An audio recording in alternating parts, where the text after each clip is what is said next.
We have a really complex topic to get into today. We are examining a figure whose name has essentially become synonymous with the global drug trade.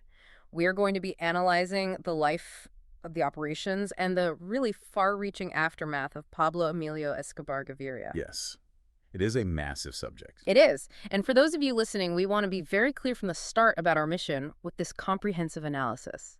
We are looking at the source material to trace this biography from his birth all the way up to the present day. We are examining the structural mechanics of his criminal empire, and we're going to look at the people and the assets left behind after his death. Right. And I think it is important to establish the tone right away. This is a factual, serious examination of the events.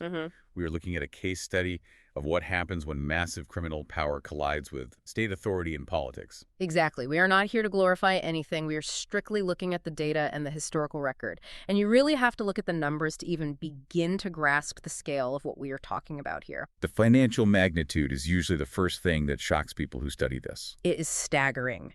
By the time of his death, the estimates place his net worth at 30 billion US dollars. 30 billion. And that is an amount of liquidity that is almost impossible to comprehend. They had a functional monopoly on the cocaine trade coming into the United States throughout the 1980s and the early 1990s. He was known as the king of cocaine. Which is an accurate description of his market share. Oh. But this is not merely a story about narcotics or illicit wealth. It is a story about how that wealth was weaponized against a sovereign nation.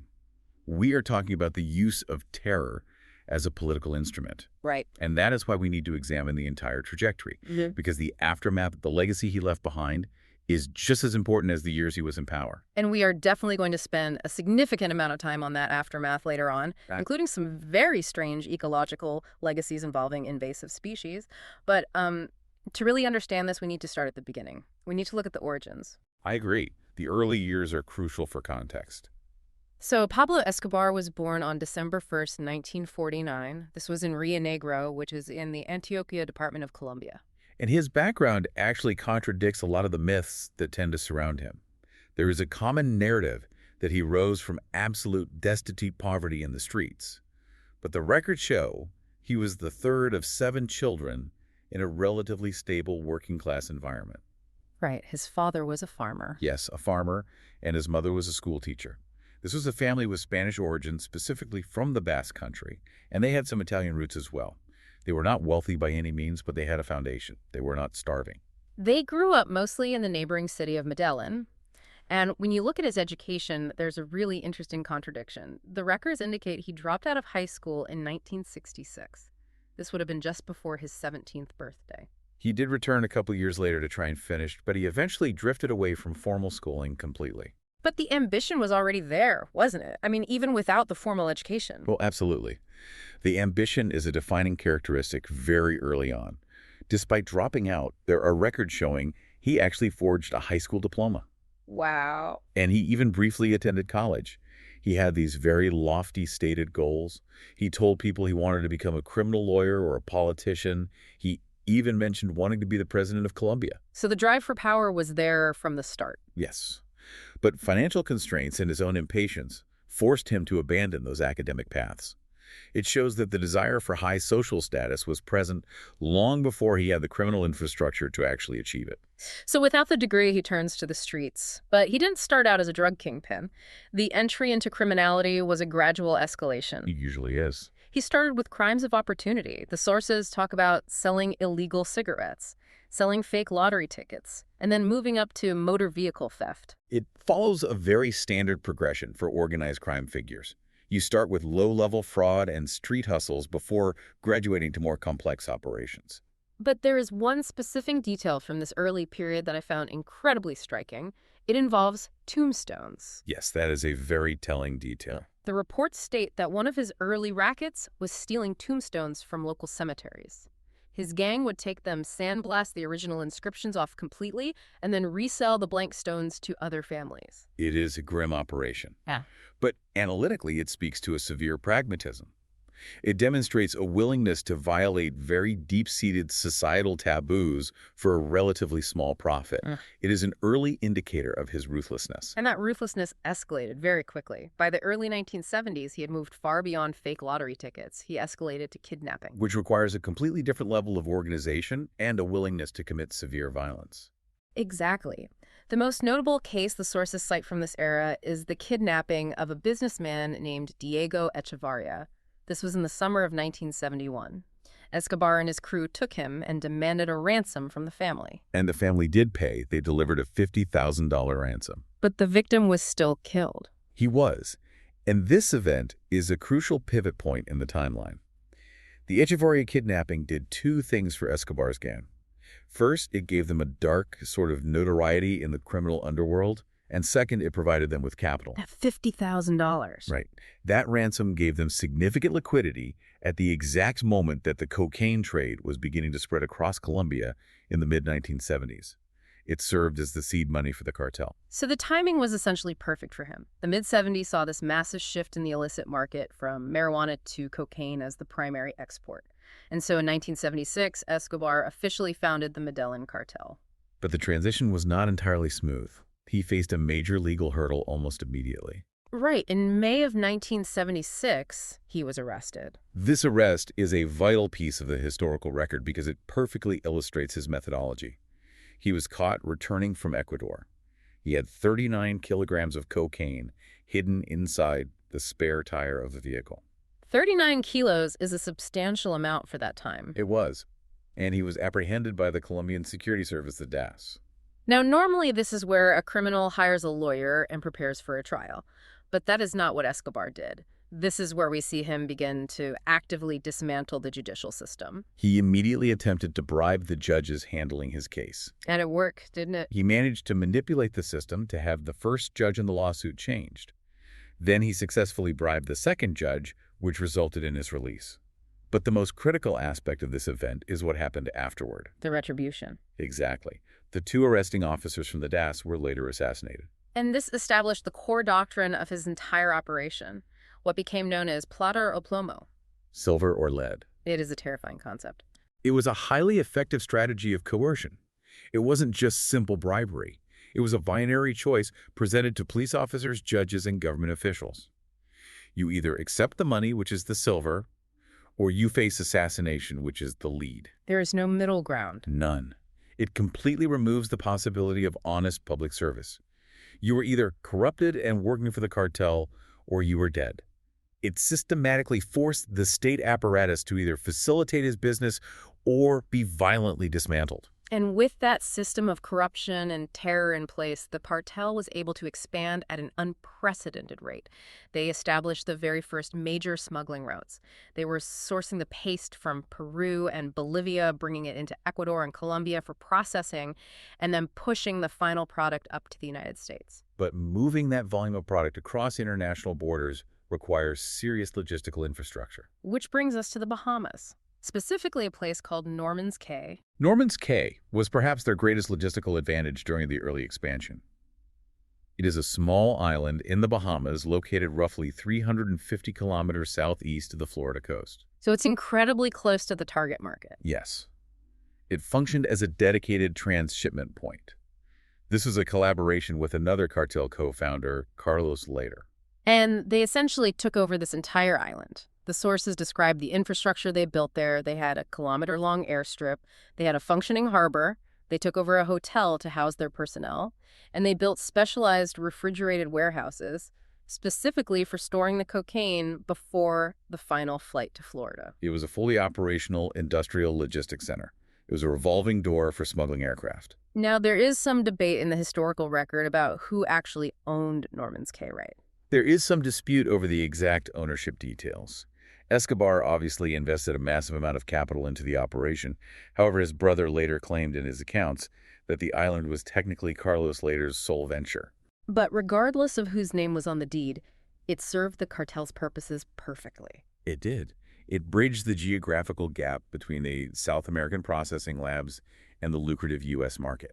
And the volume of drugs moving through that island is just astounding. By the 1980s, the estimates show they were shipping 70 to 80 tons of cocaine into the U.S. every single month. which generated revenue on a scale that is very difficult to contextualize. But Escobar did try to contextualize it physically. He built a monument to his own wealth. I am talking about his primary estate, Hacienda Nápoles. Hacienda Nápoles was the physical manifestation of the cartel's success. It was located in the Antioquia region, and it was massive. It covered 20 square kilometers of land. 20 square kilometers for a private residence. It was designed specifically to project power and to intimidate. It was a clear signal to everyone that he was operating on a completely different level. The amenities he built there are legendary. He had a private bull ring constructed. He commissioned a massive sculpture garden. He created a man-made lake. And of course, the most famous addition was the private zoo. He imported exotic animals from all over the world. He flew in elephants, giraffes, and hippos. It was essentially a sovereign state within Colombia.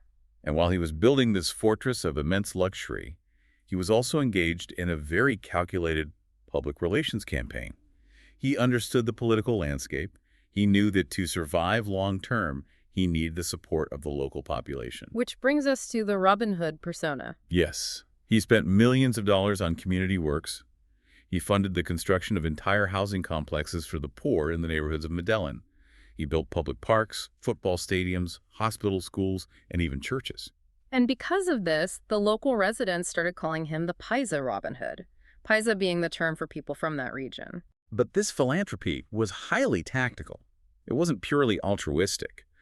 By providing basic social services and infrastructure that the Colombian state was failing to provide, he effectively bought the loyalty of the most marginalized populations. He bought social capital. Exactly.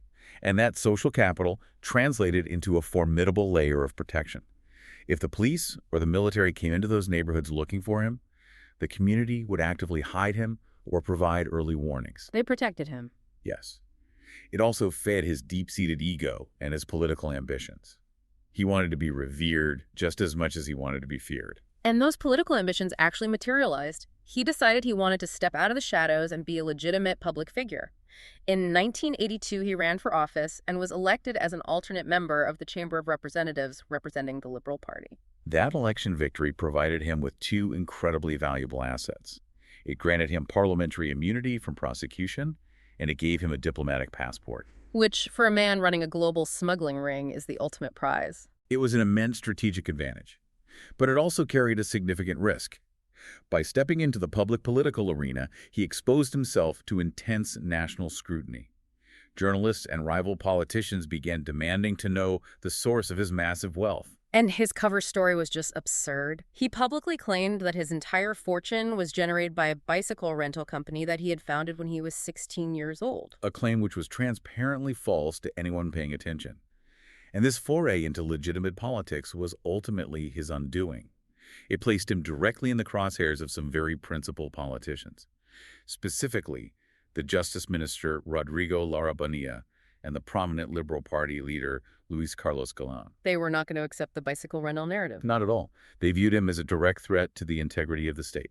Galán took the very bold step of publicly expelling Escobar from the Liberal Party. Which was a massive blow to Escobar's carefully crafted public image. It was a public humiliation. And simultaneously, Justice Minister Lara Bonilla began aggressively utilizing the resources of the state to investigate Escobar's operations. The pressure became insurmountable, and Escobar was formally forced to retire from politics in January of 1984. And that retirement was the spark that ignited everything. 3 months later, in April of 1984, Justice Minister Rodrigo Lara Bonilla was assassinated on the streets of Bogotá. That assassination is the definitive turning point in this history. Prior to that murder, there was a tense but somewhat stable coexistence between the cartels and the state. But assassinating a sitting justice minister crossed a line that could not be uncrossed. The Colombian government, backed by the United States, could no longer ignore the threat. It shifted from a criminal investigation to a direct war between the state and the Medellín Cartel. It was the beginning of the era of narcoterrorism. And the primary driver of this violence, the issue that motivated the cartel above all else, was the threat of extradition. Right. They were terrified of being sent to the U.S. Extradition was the single greatest vulnerability for the cartel leadership. Escobar knew he could comfortably bribe Colombian judges or live a life of luxury in a Colombian prison, but a maximum security cell in the United States where his money and influence meant nothing was a completely different proposition.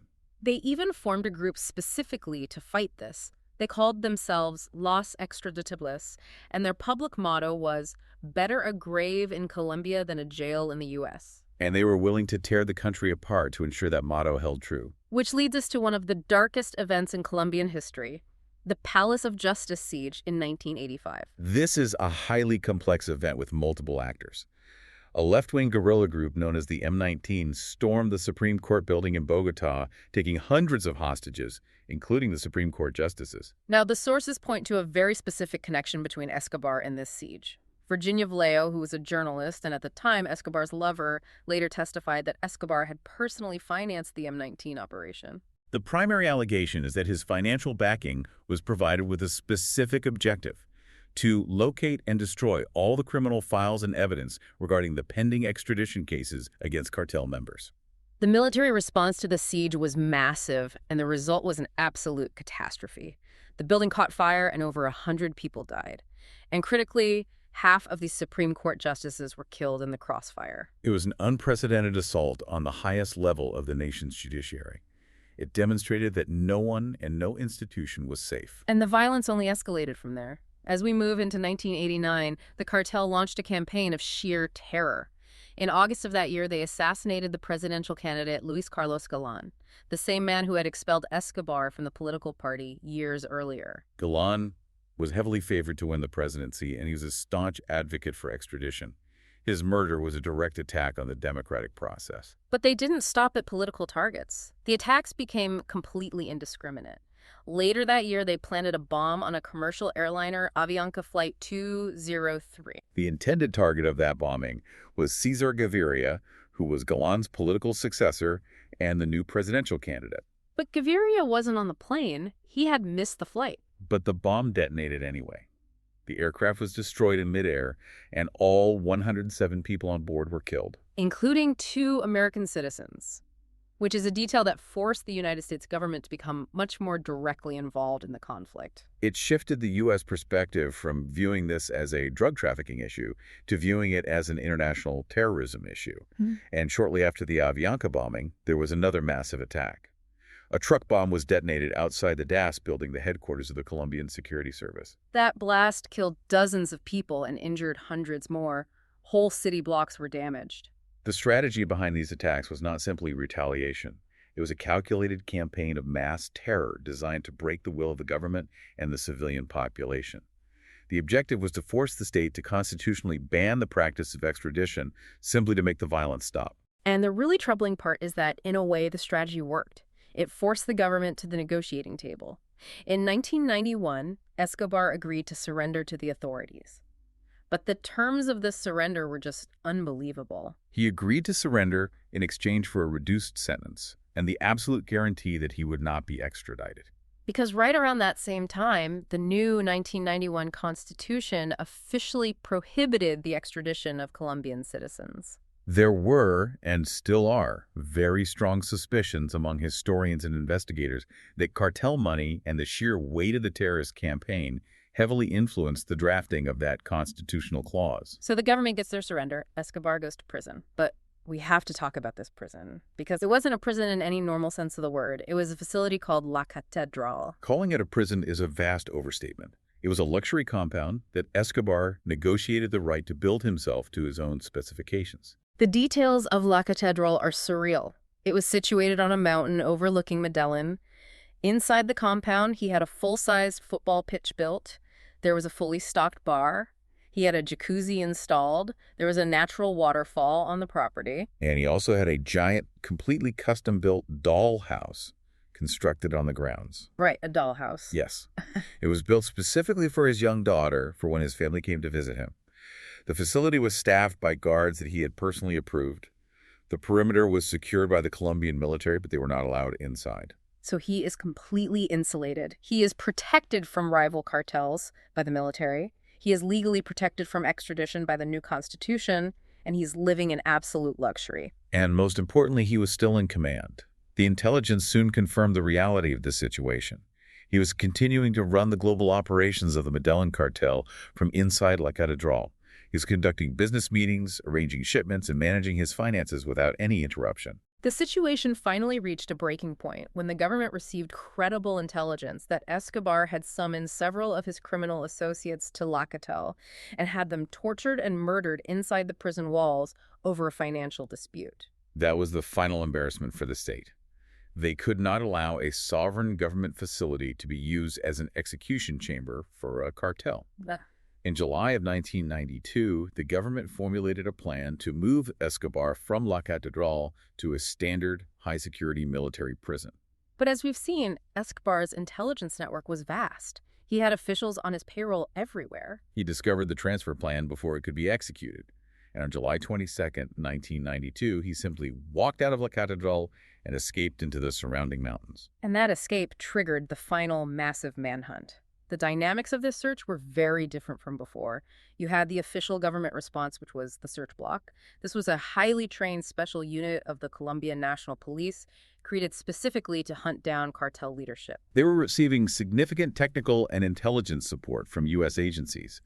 But there was also a second, much darker force hunting him simultaneously, a group known as Los Pepes. Which stands for People Persecuted by Pablo Escobar. Exactly. Los Pepes was a violent vigilante group composed of rival drug traffickers, specifically from the Cali cartel, as well as former associates of Escobar who had turned against him. They also included right-wing paramilitaries and family members of Escobar's victims. And Los Pepes operated completely outside the law. They began systematically dismantling his network by assassinating his lawyers, his accountants, his mid-level commanders, and even targeting his family's properties. It was a brutal campaign of attrition. The search block was squeezing him from the legal side, and Los Pepes was devastating his organization from the criminal side. It severely tightened the net. He rapidly began running out of safe houses, financial resources, and loyal allies. This pressure cooker environment leads us directly to December 2nd, 1993.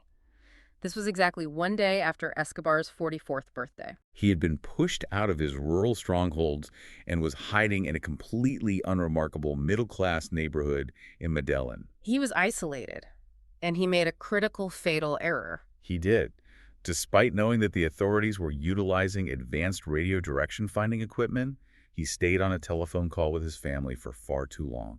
The search block technicians working with U.S. personnel were able to intercept the signal and precisely triangulate his physical location to a specific two-story row house in the Los Olivos neighborhood. The tactical teams immediately converged on the address and stormed the house. Escobar and his one remaining bodyguard attempted to escape. They broke through a back window and tried to flee across the terracotta rooftops of the adjoining houses. A heavy firefight ensued between Escobar and the police positioned on the street and in the surrounding buildings. During this exchange, Escobar sustained multiple gunshot wounds. The medical reports indicate he was shot in the torso and in the leg, but the fatal wound was a gunshot that entered through his ear and struck his brain. And that specific fatal wound has been the subject of intense and ongoing controversy ever since. Right, the official narrative versus the family's narrative. The official Colombian police report naturally states that a member of the search block fired the fatal shot during the engagement. However, Escobar's relatives, particularly his son, and certain independent researchers have argued a different theory. They maintained that Escobar committed suicide. Because he had explicitly talked about that exact scenario, hadn't he? He had. He had repeatedly told his family and associates over the years that if he were ever surrounded with no avenue of escape, he would shoot himself through the ear to ensure he was never captured alive and extradited. So the debate is whether a police sniper made an incredibly precise shot during a chaotic rooftop gunfight, or if Escobar, realizing it was over, took his own life. From a historical and structural perspective, however, the origin of that specific bullet is somewhat secondary to the macro result. The result was the definitive end of Pablo Escobar and the immediate fracturing of the Medellín Cartel's dominance. Right. The empire essentially collapsed overnight. It created a massive power vacuum, which allowed their primary rivals, the Cali cartel, to temporarily assume dominance over the global market. But the era of the singular, all-powerful, monolithic drug lord who could directly challenge the state in open warfare was effectively over. Now, in a lot of accounts, this is where the narrative stops. The Kingpin is dead, the cartel is broken, and the story is over. But as you look at the source material, the aftermath, what happens next is incredibly fascinating. You have this massive global illicit empire, and suddenly the architect is gone. What happens to the people closest to him? What happens to his family? It was an exceptionally chaotic and highly dangerous period for his immediate family. His widow, Maria Henao, and his two children, a son named Juan Pablo and a young daughter named Manuela, found themselves in immediate peril. They no longer had the protection of the cartel, but they still had the massive target on their backs. The rival cartels, Los Pepes, the paramilitaries, they all wanted revenge or a share of the remaining assets. They had to flee. In 1995, they attempted to leave Colombia and seek asylum elsewhere. They initiated a desperate global journey. They traveled to Mozambique in Africa, then they went to Brazil. But they kept getting rejected. No government wanted the political liability of harboring Pablo Escobar's family. Eventually, they managed to secure entry and settle in Argentina. But to do so, they had to completely erase their past. They legally changed their identities. The widow Maria Henao took the name Maria Isabel Santos Caballero, and the son Juan Pablo became Sebastian Marroquin. Under these assumed names, they actually managed to live relatively quietly in Buenos Aires for several years. The widow utilized some of the capital she had retained to become a successful real estate entrepreneur. The son studied architecture. But you can't outrun a legacy like that forever. No, you cannot. Yeah. Eventually, her true identity was discovered by some of her business associates. And once the secret was out, the legal troubles started all over again. The Argentine authorities became involved. The immediate suspicion was that her real estate investments were simply a front for laundering the remnants of the Medellín Cartel's fortune. She was arrested, and she was actually imprisoned for 18 months, while the Argentine financial authorities conducted a massive forensic investigation into her assets. But they couldn't find the proof right. At that specific time, they could not definitively link her current funds to historical illegal activity in Colombia. The evidentiary trail was too cold or too well hidden, so she was eventually released. But that wasn't the end of it. The legal shadow of that fortune is incredibly long. Even recently, in 2018, there was a major development. Yes, an Argentine judge formally charged both the widow and the son with money laundering. This time, the allegations linked them to contemporary Colombian drug traffickers operating in Argentina. As part of that judicial order, the authorities seized their assets. They seized approximately $1 million from each of them. So even decades after his death, the financial and legal repercussions are still aggressively pursuing his family. However, it is important to note that the son, who still goes by the name Sebastian Marroquin, has taken a very distinct and public path regarding his father's legacy. He has been extremely vocal about not glorifying the lifestyle. He has actively worked to dismantle the myth. In 2009, he participated in a very poignant documentary titled Sins of My Father. And then in 2014, he published a comprehensive book called Pablo Escobar, My Father. And the most striking thing he has done is his effort toward reconciliation. Yes. He took the incredibly difficult step of requesting meetings with the families of his father's most prominent victims. He actually sat down with the sons of Justice Minister Rodrigo Lara Bonilla and the sons of presidential candidate Luis Carlos Galán. To ask for their forgiveness. Yes. When you really think about that image, it is incredibly powerful. You have the son of the man who ordered the assassinations sitting across from the sons of the murdered statesman, trying to find some sort of closure or reconciliation for the trauma that defined all of their lives. It highlights a very complex family dynamic that frequently gets overshadowed by the violence. Despite Escobar's well-documented infidelities and the danger he placed them in, his wife remained fiercely protective of her children. And critically, in the immediate aftermath of his death, she was the one who negotiated directly with the leadership of the rival Cali cartel. She basically had to barter for their lives. She did. She essentially traded away the vast majority of the remaining physical assets and properties of the Escobar empire. She handed over the wealth in exchange for a guarantee of safety for her children. She had to promise the Cali bosses that her son Juan Pablo would never seek revenge and would never enter the drug trade. She traded the fortune to break the cycle of violence for her specific family unit. And while the family managed to escape Colombia, there are other parts of his legacy that could not be moved. Which brings us to perhaps the most bizarre aftermath of this entire story: the physical and ecological legacy he left behind. Specifically, the situation regarding the hippos. The cocaine hippos. It sounds like a concept from a movie, but it is a very real and very serious ecological crisis. It goes back to Hacienda Nápoles. When the government finally seized the massive estate in the 1990s, they had to deal with the private zoo. Most of the conventional exotic animals, the elephants, the giraffes, the zebras, were successfully captured and relocated to legitimate zoos internationally. But the hippos were a different story. There were originally 4 hippopotamuses, Mhm. 3 females and 1 male. The authorities at the time deemed them far too large, too difficult to capture, and far too dangerous to attempt to transport. So the decision was made to simply leave them on the untended grounds of the estate. And nature took its course. They were in a tropical environment with abundant water and vegetation. And critically, they had absolutely no natural predators in South America. So they multiplied. They reproduced at an exponential rate. They broke out of the boundaries of the abandoned estate and migrated into the Magdalena River basin. By 2014, field reports estimated the population had grown to at least 40 individuals. And the projections only got worse from there. As of 2016, the scientific models suggested the population was on track to double again in a very short period. They are now officially classified as an invasive species. And they are causing massive problems. They roam the waterways, they attack local cattle, they pose a severe threat to human fishermen, and they are fundamentally disrupting the native aquatic ecosystem. It has become a massive and highly complex problem for the Colombian Ministry of Environment. In October of 2021, the government was forced to initiate a specialized sterilization program. But darting and chemically sterilizing wild hippos in a dense river basin is incredibly difficult, expensive, and dangerous work. It is just a surreal, lingering effect. A fleeting whim of a cartel boss who wanted a status symbol for his lawn has mutated into a permanent, multi-generational ecological headache for the state. It is a very tangible physical scar left on the landscape. And speaking of physical scars, his real estate has also undergone some dramatic transformations.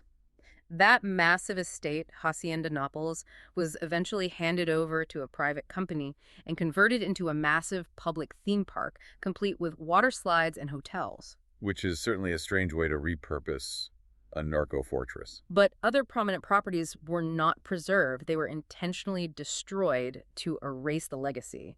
I am thinking of the Edificio Monaco in Medellin. The Edificio Monaco was a massive, fortified apartment complex that Escobar built. It housed his family and served as a command center where he planned many of his terrorist attacks. For years after his death, it sat abandoned, and it became a morbid tourist attraction. It became a focal point for what they call narco-tourism. People would travel there just to take pictures in front of his old fortress. The local government realized this was deeply offensive to the thousands of victims in the city, so the city of Medellin took decisive action. On February 22, 2019, they rigged the entire structure with explosives and demolished it. The building was completely leveled. The stated purpose of the demolition was to clear the site and replace it with a memorial park, specifically honoring the victims of narco-terrorism. Okay. The current leadership stated very clearly that the history of the city should not be written by the perpetrators, but rather by recognizing the resilience of the victims. It was a very powerful symbolic attempt to forcibly shift the cultural narrative away from the glorification of the cartel. And we saw a similar physical erasure happen internationally.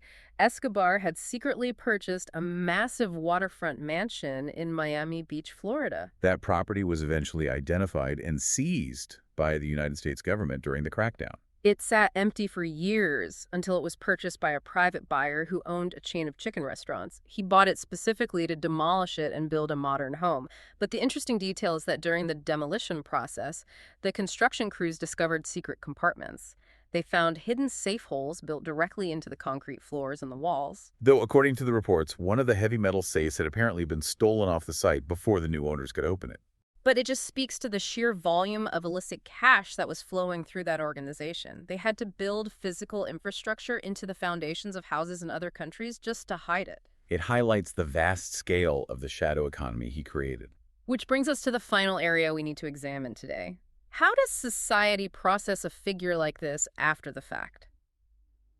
We have to look at the pop culture representations, because the media landscape surrounding Escobar is absolutely massive. He has undoubtedly become a ubiquitous figure in global pop culture. You have the massive Netflix series Narcos, which dramatized his entire rise and fall. You have major Hollywood films like Blow, where Cliff Curtis portrayed him. He is referenced in the plot lines of shows like Entourage. And his name is constantly invoked in modern music. Artists across various genres use his name as shorthand for ultimate wealth and power. Kanye West titled an entire album The Life of Pablo. The rap group Migos references his wealth constantly. But there is a very deep and problematic tension in this cultural representation.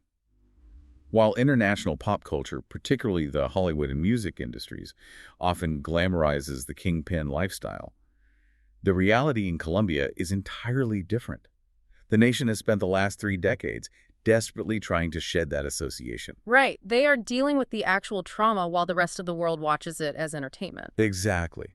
The glorification completely ignores the thousands of dead police officers, the assassinated judges, the car bombs in civilian centers, and the profound institutional damage inflicted on the country. And the cultural depictions can get incredibly bizarre as time goes on and the reality fades. I was reading about a recent film, the 2022 parody movie Weird the Al Yankovic Story. Yes, that is a prime example of how detached the image has become from the history. In that movie, they feature a highly fictionalized version of Pablo Escobar. In the plot, Escobar is depicted as a massive fan of the accordion player Weird Al, and the cartel kidnaps the pop star Madonna specifically to lure the musician down to Colombia to play at Escobar's birthday party. It is purely comedic fiction. It is, but it demonstrates how malleable his public image has become over time. He has transitioned in the public consciousness from a terrifying historical narco-terrorist who nearly destroyed a country into a cartoonish character in a parody biopic. Which is analytically dangerous. When a historical figure of that magnitude is reduced to a pop culture caricature society, risks losing sight of the actual historical lessons. We forget the mechanisms of how he acquired that power and the devastating cost of dismantling it. So if we step back and look at the entire picture we've painted today, from stealing blank tombstones in the cemeteries of Rio Negro to controlling a logistics network that spanned the hemisphere, from bribing local cops to waging open warfare against the Supreme Court, to dying on a rooftop, to his family living under assumed names in Argentina while his imported hippos roam the rivers of Antioquia. What is the fundamental conclusion we should draw from this massive amount of data? The true story is not about one man's personal wealth or his criminal ingenuity. The core issue is institutional fragility. Escobar thrived and expanded because he recognized and systematically exploited the pre-existing weaknesses in the state apparatus. He exploited poverty by providing housing where the government didn't. He exploited the judiciary through plata o plomo. His immense financial capital was certainly a tool, but his true power derived from his willingness to violently challenge the state's monopoly on authority. And the scars that era left behind, whether it's a generational psychological trauma, the lingering corruption, or even the physical presence of invasive species, are complex issues that Colombia is still actively navigating and attempting to heal from today. It is a legacy of institutional damage that will take generations to fully unravel. And as you process all of this, consider how easily massive unregulated capital can erode the foundations of a legal system when those institutions are put under extreme pressure. Thanks for listening.